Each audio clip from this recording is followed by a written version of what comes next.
हमारे साथ वीएचपी के महासचिव सुरेंद्र जैन जी मौजूद हैं। हम उनसे बात करेंगे। सुरेंद्र जी, 500 साल का वनवास प्रभु श्री राम का अब खत्म होने वाला है, कैसा प्रतीत हो रहा है? त्रेता युग में 14 वर्ष के वनवास के बाद जब राम अयोध्या लौटे थे, उस समय अयोध्या के लोगों ने किस प्रकार उसका आनंद लिया था, कैसा उत्सव मनाया था, इसकी तो कल्पना हमें नहीं है। लेकिन उसका अनुमान लगा सकते हैं जो इस समय अयोध्या वासियों का उत्साह है, उसको देखकर।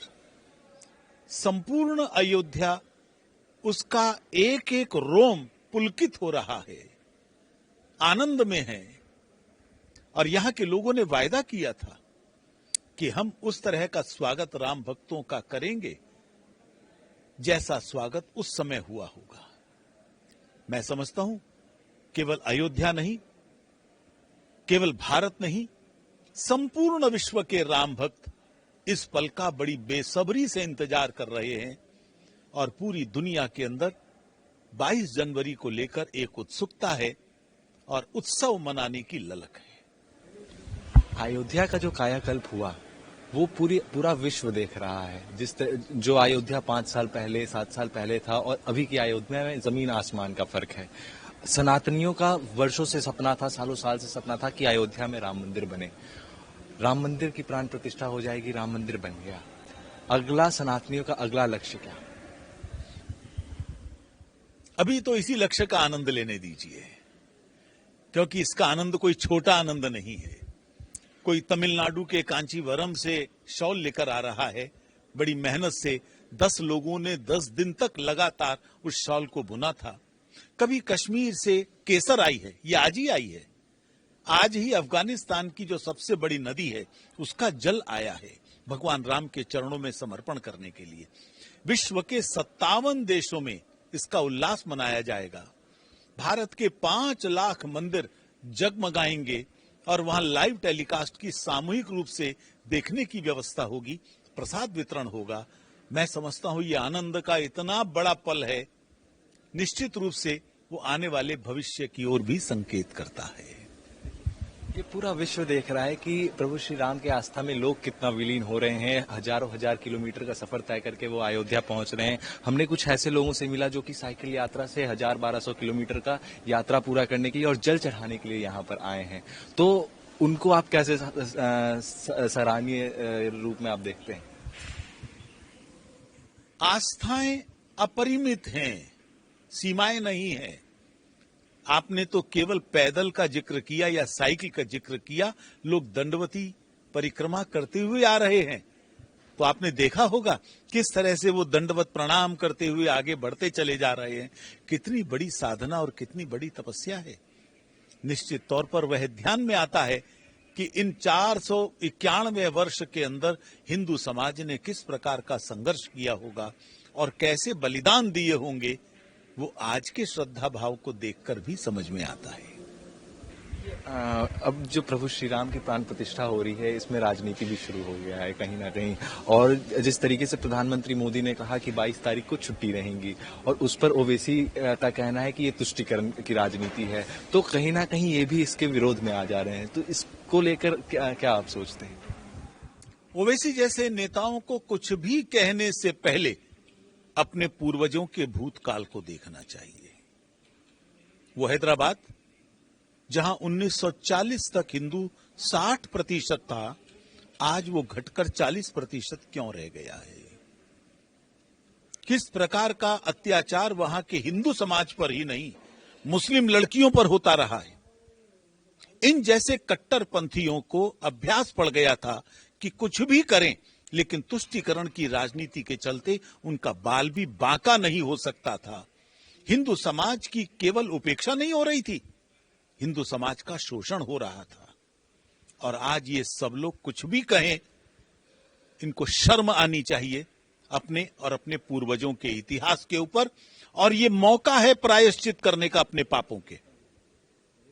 मुझे लगता है इस समय इनको आगे बढ़कर ये कहना चाहिए कि हमसे जो गलतियां हुई हैं उसके लिए हम लोग प्रायश्चित करते हैं। प्राण प्रतिष्ठा का जब तारीख तय किया गया तो उसके बाद निमंत्रण भेजा गया कई लोगों को, कई नेताओं को, कई पार्टी को भेजा गया, पर कुछ पार्टियां हैं जो इससे किनारा करते हुए नजर आ रही हैं और वो साफ तौर पर इस पर सवाल खड़े कर रही हैं और वो यहाँ पे आने से किनारा कर ली है। तो कैसे देखते हैं? जितने भी इंडी गठबंधन के दल हैं उन सबको ऐसा लग रहा है सन्निपात हो गया है। कब क्या बोलना उनको समझ में नहीं आ रहा है। कभी तो कहेंगे हमको न्योता नहीं मिला, मिल गया तो हम नहीं जाएंगे, और तरह तरह के मीन मेख निकाल रहे हैं। तो मुझे ऐसा लगता है कि वो तय नहीं कर पा रहे हैं कौन से रास्ते जाना। क्या उस रास्ते जाना जो 75 वर्ष की राजनीति चल रही थी मुस्लिम तुष्टीकरण की दिशा में? रामत्व को इन्होंने कहीं खंडहरों के अंदर धकेल दिया था। यदि 1947 में ही राम का तत्व देश की राजनीति में प्रवेश हो जाता तो आज भारत की यह दुर्दशा नहीं होती। आज भारत विकास की ओर जा रहा है, भारत की प्रगति हो रही है, भारत आत्म गौरव से दैदीप्यमान है।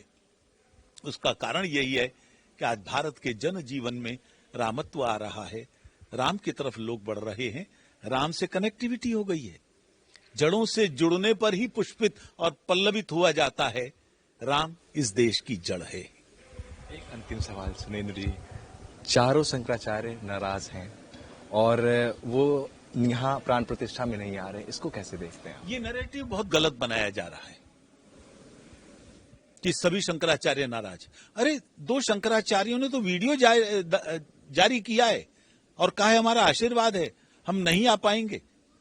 जो कांची के शंकराचार्य हैं वो तो काशी में अनुष्ठान कर रहे हैं, उन्होंने वीडियो जारी किया है।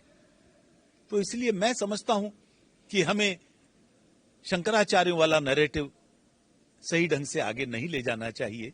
जिस ढंग से हम ले जा रहे हैं वो ठीक नहीं है। आशीर्वाद दे रहे हैं वो, और उन्हीं के आशीर्वाद का परिणाम है कि आज हम यहां तक पहुंचे हैं। एक आध व्यक्ति की राय अलग हो सकती है ना, परंपराएं अलग अलग हैं। किसी जगह हो सकता है ये परंपरा हो कि जब तक मंदिर पूर्ण नहीं होगा तब तक वहां प्राण प्रतिष्ठा नहीं होगी, लेकिन हम तो शुरू से कह रहे हैं कि जैसे ही गर्भगृह बनकर तैयार हो जाएगा हम तुरंत वहां प्राण प्रतिष्ठा करेंगे। अब हिंदू और इंतजार नहीं कर सकता। ये क्यों इंतजार करवाना चाहते हैं हमसे? अब और एक क्षण का इंतजार नहीं। तो इसलिए मुझे लगता है हिंदू समाज की भावनाओं को ध्यान रखना चाहिए। और मंदिर तो कोई स्थायी प्रक्रिया नहीं, एक ऐसी प्रक्रिया नहीं है कि स्टैटिक यहां आकर रुक गई। मंदिर का विकास तो निरंतर होता रहता है। हमने कहा मंदिर पूरा हो गया, लोगों ने उत्सव मनाना शुरू कर दिया, फिर ध्यान में आया कि नहीं बगल में एक और चीज बननी चाहिए। तो ये निरंतर चलने वाली प्रक्रिया है जो यहां पर भी रहेगी। जिस प्रक्रिया को पूरा होने में 1-2 साल नहीं 10 साल लगेंगे, यहां 20 मंदिर बनने हैं। तो पूर्णता की स्थिति कब आएगी ये तो राम जी जाने, लेकिन रामलला की प्राण प्रतिष्ठा की पूर्णता यह 22 तारीख को होने ही जा रही है। ठीक है, बहुत बहुत धन्यवाद सुरेंद्र जी। ये थे हमारे साथ सुरेंद्र जैन जी, विश्व हिंदू परिषद के महासचिव। हमारे साथ इतना ही। कैमरा पर्सन राजेश तिवारी के साथ ओम शील, एमवी नेटवर्क, अयोध्या।